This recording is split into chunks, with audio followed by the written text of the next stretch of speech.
Very quick disclaimer before we get into the video. I do not think that just because you reach Lord, it instantly makes you better than everybody else. I don't think that it's the end all be all. I don't think that you know everything that you can know about the character. That's not what Lord means to me at all.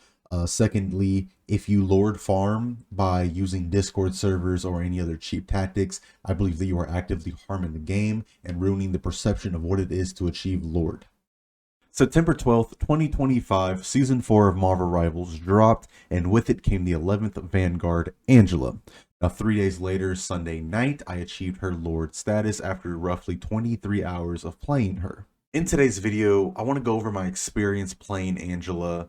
I want to go over the thought process I had beginning to end, as well as how my mind has shifted from thinking that she was one of the worst Vanguards released to now where I'm honestly thinking that she's one of the best and strongest ever released. Now, like most people, when I first seen Angela, it was during her character trailer. And for those of you familiar with Overwatch, she looked like she was going to be Reinhardt. Like she looked like she was going to be Marvel Rivals version of Reinhardt. For those of you who aren't familiar with Overwatch, she looked like she was going to be a very pinky kidnapper, right? Now, for those of us who play Vanguard, this made us very excited. Me personally, I have been waiting for a Reinhardt type character in this game for the longest time, so I was instantly excited for that, while, you know, DPS players and support players were reasonably worried.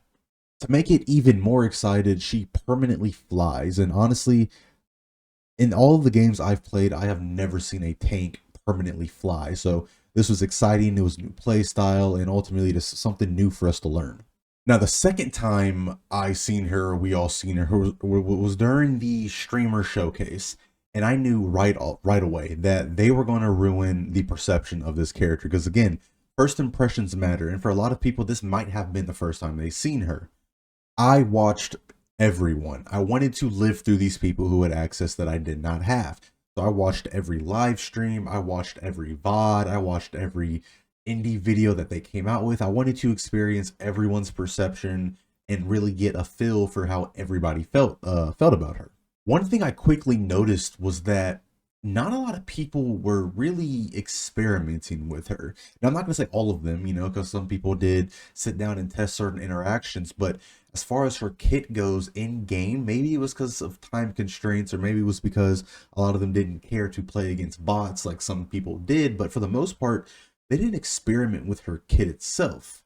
I think players seemed to be oozing over the fact that she could kidnap people and was having fun doing that, while DPS players were being really aggressive and not really playing her as a Vanguard or as a tank. They were DPSing, which made her seem vulnerable and squishy.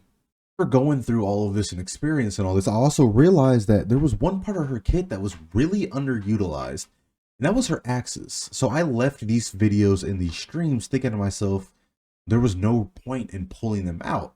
The playstyle seemed to be float in the air, poke with your staff, and wait for an opportunity to kidnap people. Due to her dying and how frequently she was getting CC and things like that, I also thought, wow, she kind of needs more health as well. And yeah, I was really wrong about that.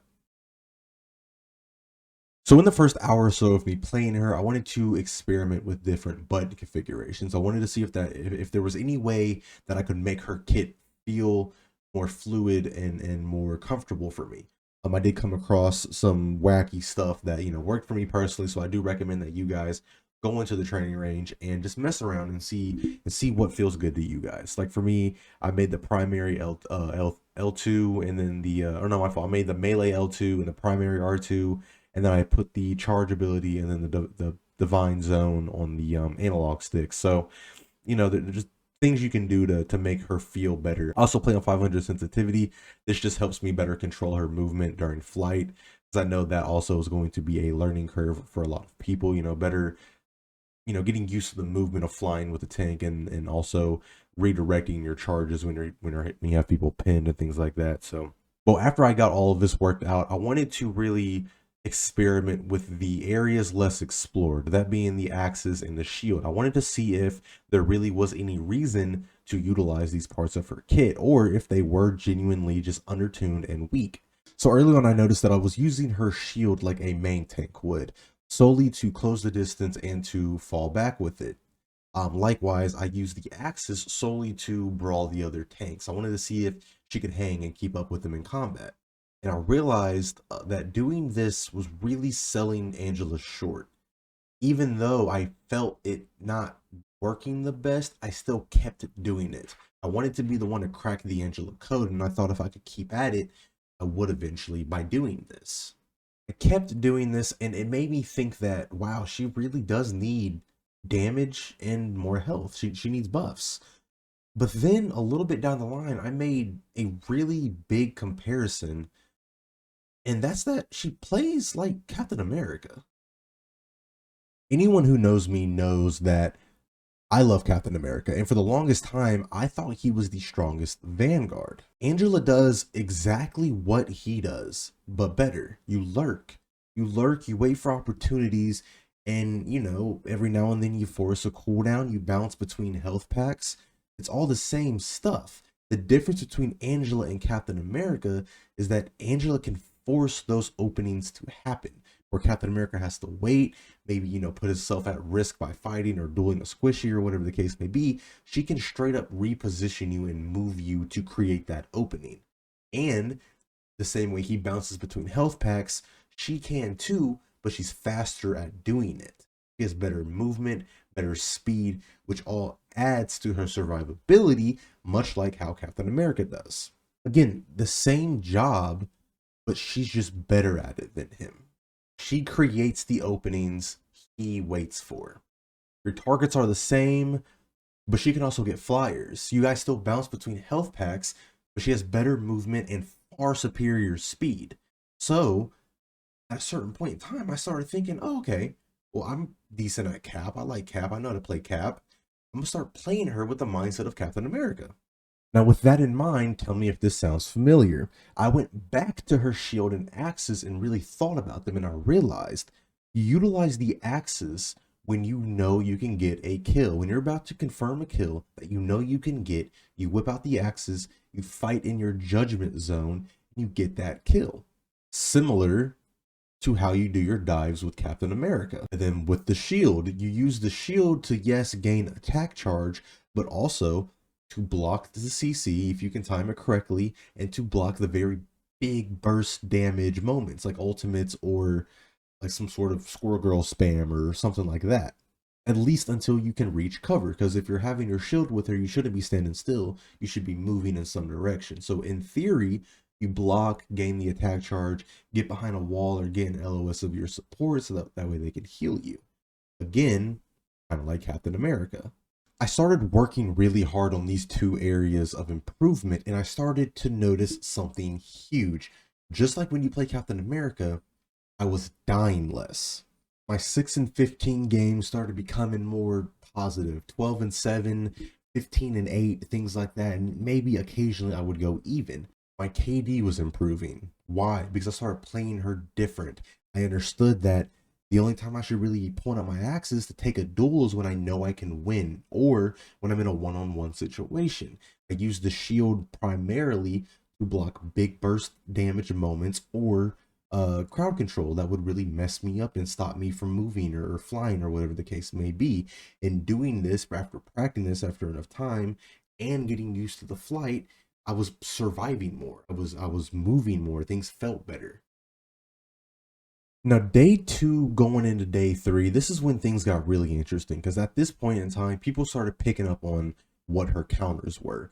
And this is when I really got tested, because a lot of the times I started going negative again. It was very hard to go positive. Some games I did go negative, some games I did go positive, but even after learning things like the melee combo or the melee weave combo, or learning the slam combo, you know, things like that, you know, what maps she was strong on, and, you know, certain things like that, I learned even more. I learned what she was weak against. I learned what characters gave her a hard time, and I learned how to approach these characters. Now, individually, maybe even 2 of them, it's doable. You can still do it. You can pull it off. But when there's a group of them, that's when things get kind of complicated. And you too will think that no matter how good of a game you had with her prior or whatever, when you experience that hard counter, you'll think she needs buffs too. And with there being such an abundance of them in the game, I can see why she feels weak because you're being countered by so many different characters that, yeah, you'll think she needs buffs. For this next segment, I'm going to refer to my notes. I want to go over some of the main characters that gave me trouble playing her. Now, I have 10 characters here, least severe to most severe, and we're not going to go over all 10 individually because I actually think that the first like 4 kind of fall in the same category. So we have Black Widow, Mr. Fantastic, Iron Fist, Invisible Woman, Penny Parker, Winter Soldier, Thor, Namor, Jeff, and The Thing. Now, the first 4 of them all suffer from the same thing. They kind of just are annoying to face, to go against as Angela. They don't really have the stopping power necessarily to completely kill you on their own, but they will to some degree limit you on how you play the character. So this is the one where I said, like, if there's 1 or 2 of them, you'll be all right.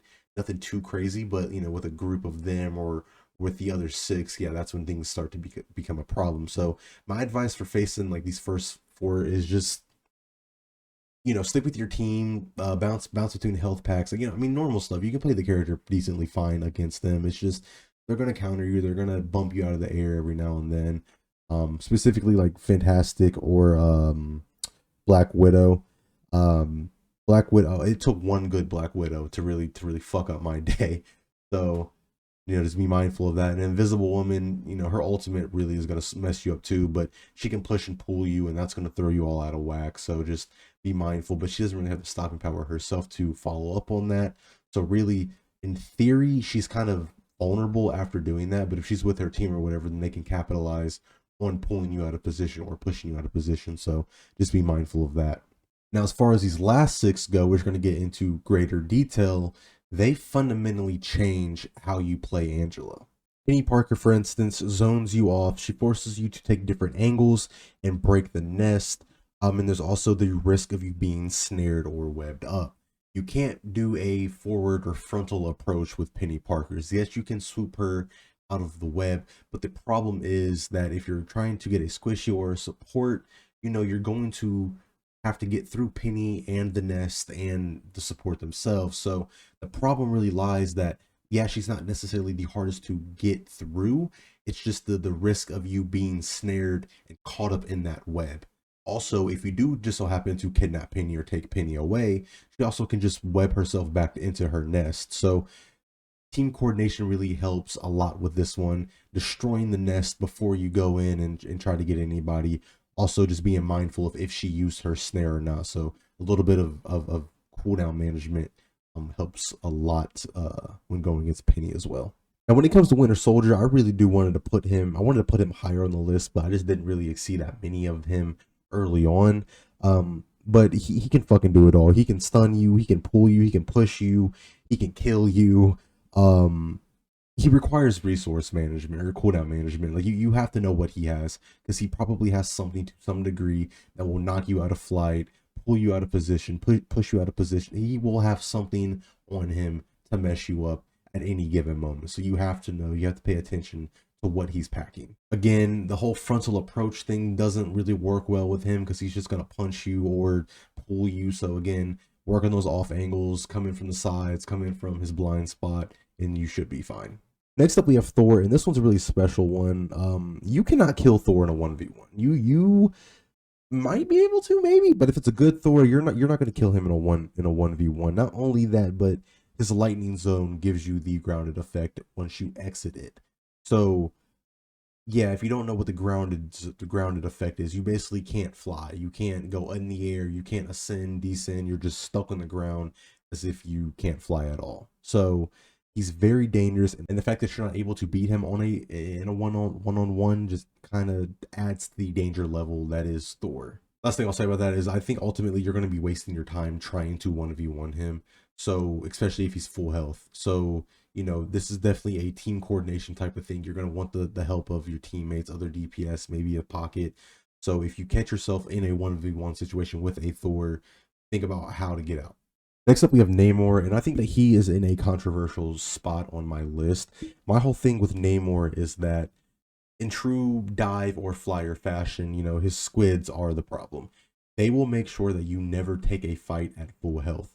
And for a character that already feels like she needs more health, taking a fight already at the disadvantage of not being at full health is extremely freaking dangerous. Add the fact that she doesn't have the range to go kill these squids on her own without taking damage and basically leaving herself open. Yeah, Namor's not a fun time, not a fun time for Angela. Also, with that being said, his ultimate counters hers pretty well. At the very least, it buys you guys a few seconds of not being messed with in the zone. So she throws her ultimate, everyone gets snared up. Well, if he pops his in the area, people on the enemy team are either going to take damage or, like I said, buy yourself a few seconds to not be messed with. So it's kind of a decent matchup there, but it's mainly the squids and the fact that they will prevent you from being full health when you take a duel, and that's very important for Angela. Nearing the end of my list, I have Jeff at number 2, and I know this one's controversial. A lot of you are probably like, Jeff, why Jeff? What the heck does Jeff do? Jeff's primary causes knockup. Okay, the move where he spits out water, not the water hose that he heals, no, the one where he spits out yeah, it causes knockup. Do you know what that means? It means that he knocks you out of flight, and he has 3 of them. If you try to approach Jeff from the front, he's going to spit at you, and he's going to knock you up into the air, and he can do that 3 freaking times. 3 freaking times. And then same thing with Namor squids. His freaking water hose ability, whatever, the fact that it can do damage now is ridiculous. But he just has to poke at you while you're flying around in the air, and he will also make sure that you don't take a fight at full health. He's just an all-around menace. And then the fucking cherry on top is that his ultimate perfectly counters hers. And I swear to God, I swear they did this on purpose. Because just think about it, right? She throws her snare, everyone's snared up in it. Well, now Jeff pops ult, leaves a circle of healing, and he's able to grab everybody out of the snare, spit out his teammates, spit out the enemy, whatever, wherever they want to go, and now you're free. He perfectly counters Angela in every aspect of it. A little lesser thing to think about is that, really it's kind of pointless trying to stab at his fin when he's under the ground. You kind of just want to wait it out, wait until he's back up, since that's on a resource and whatnot now. But I just think it's funny to me how perfectly he counters Angela, which is why he's on my number 2 spot. And then to top the list, we have the Thing. And like I said earlier with the grounded effect status, the Thing is a walking beat Angela stick. Like there's no, you ban Thing. There's no way around Thing. If you want to play Angela, you ban the Thing. You just have to. He shuts down every aspect of your kit. The Thing will single-handedly make Angela feel like an fucking F tier pick. Like you have to ban him. You cannot play this character with him. He punches you out of the sky. He leaves you grounded, and then he proceeds to beat the fuck out of you. Like, there's no way around the Thing. You can't pin him. You can't move him. I don't even think the snare can snare him, but if he's running, I think it doesn't affect him. Like he just counters every aspect of her. It's insane. So the only way you beat the Thing as Angela is to ban the Thing. So that's all I got for you there. Where I am now at the end and at Lord and yada yada yada, I'm pretty consistent at staying positive as Angela. The only times I'd say I go even or even go possibly negative is when I'm being hard countered. Like I'm talking, they have a Thing, Jeff, and like a straggler from the list. But in that situation, I just switch off Angela. In quick play, I toughed it out and I would go negative. But in comp, I've only played a few matches of her in comp, and if I've come across that situation, then yeah, I just switch off of her and continue playing the game like normal. But I think that when she's at her best, she is very strong. She's a very, very strong tool to have and a very strong character to learn, but her strength is in a very glass cannon type of fashion. She isn't easy, so it's only natural that people think she's weak. But take it from a guy who's put the time into her and really has experienced a bunch of different situations with her. You're wrong. You're wrong. And it's okay, because I was too. I thought she was a throw pick. I thought she needed all these different buffs. I thought half of her kit was useless. But then I put the time into her and I learned how to play the character. I highly, highly suggest that you guys do the same. If you don't take advice from me, then go watch somebody else's video on her. Go watch your favorite YouTuber, tell you how to do the gameplay loop of isolating somebody, slamming down on them, beating them with the axes, yada yada yada. Go watch that from your favorite creator. But learning this character is going to change how we tank in this game. Like if she's not already a top tier pick on someone's list, All that she's missing is her hard counters getting nerfed, and she will shoot up that list. So I highly recommend, especially to my Vanguard players, put some time into Angela, learn her, and just get a feel for how she is, because she's been so fun for me to learn, and she's so fun to play. Like, she has really brought life back into this game for me. So if you enjoyed the video, be sure to leave a like and subscribe to the channel for more Vanguard content. We also do more content than just Vanguard stuff around here, but it is primarily Vanguard stuff. Also, be sure to comment your thoughts down below. Comment down below your experience playing as Angela, playing against Angela, and playing with Angela.